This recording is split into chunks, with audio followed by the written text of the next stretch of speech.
Bandeko babolingo, bana balibota ya Nzambe ya archidiocese ya Kinshasa, boboto na bino banso. Biso banso toyebi na bolamu te, bokono boye bobe ya coronavirus, esili ekomi o engumba ya biso ya Kinshasa.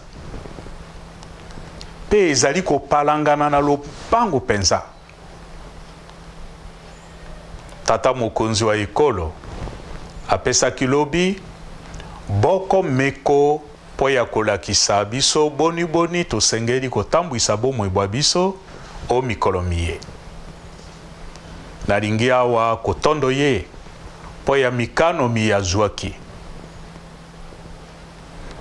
Pote tokokisa mikano mei tosengeli kosangisa makanisi pe makasi mabiso esika yoko po ya kolonga bokono boye bobe. Tala tina wana botata pe mokengeli wa etonga ya Nzambe awa o Kinshasa. Nalingi kopesa bino boko meko engebene na bomoi bwa biso ba Kristo Katoliko. Po ya matali misa pe ba sakramento. O mikolo miye misa ya mokolo na mokolo pe moye mwa lumingo po ya bato ebele lokola to meseni ekozala te. Kasi na kolendisa ba Kristo banson bakoba kosambela. Sapele bokumisi Eucharistia esantu botangi pe bomanyoli liloba lya Nzambe. Po ya kukundolela biso mimesano mia biso mia losambo bakokoba kobete ngonga ya ndako Nzambe. Na kulendisa ba CVB pe bato ba motema molamu bakoba kosalisa banganga Nzambe pe babola lokola to meseni mingi penza o mikolo miye. Misa ya mandalala bo momeseno po ya banson ekozala te mobumoi.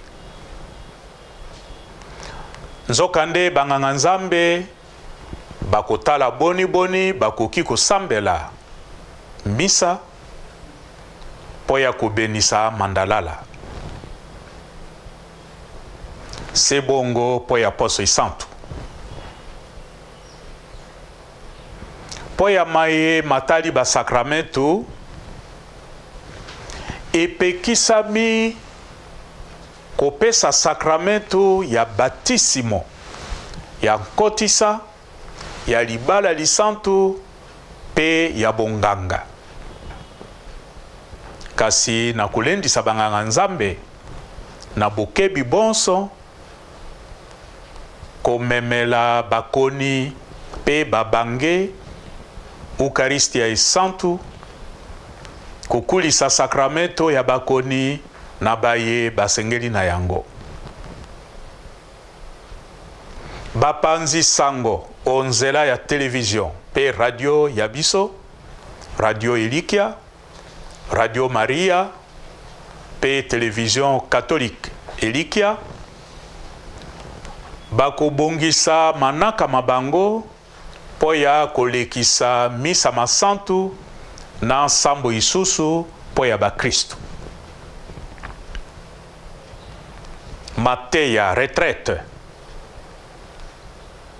makolengele yenga ya pasika nde malekisami o radio pe o television ya biso.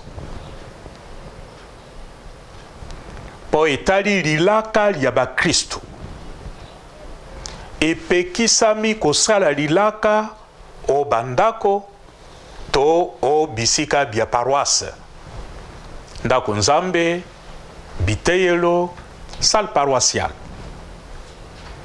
Na kosenge na banganga Nzambe kosala losambo la bosesi mowei absut o morgue. Pe soki ebongi kokende elongo na libota kino olilita po ya kobenisa yango. Po ya basali ba archidiocese bobele baye basengela mipenza bakokoba koya o mosala basusu bakotikala ondako kasi osuka ya sanza nde bazwi lifuta lya bango bo momeseno. Makindo séminaire pe bandako ya bami bonza couvent bo mabota makokoba kotambola bo momeseno kasi bakoyamba batu balibanda na bokebi po etali linaka ya tata episkopo o mikolo miye misa o baparoise makita pe koyamba bato makozala te kasi bo mokengeli wa itonga ya nzambe na kotala boni boni na koki koyamba boko bato. Bandeko babolingo bana balibota lya nzambe oeleko eye ya mikakatano totia mitema se na nzambe tobwaka elikia te tolanda na bolamu malako maye bakonzi ba ekolo pe ba eklesia bakopesa biso po ya bolamu bwa biso moko po ya kusukisa na kutika bino o maboko ma Santo Joseph mobateli wa libota li santo.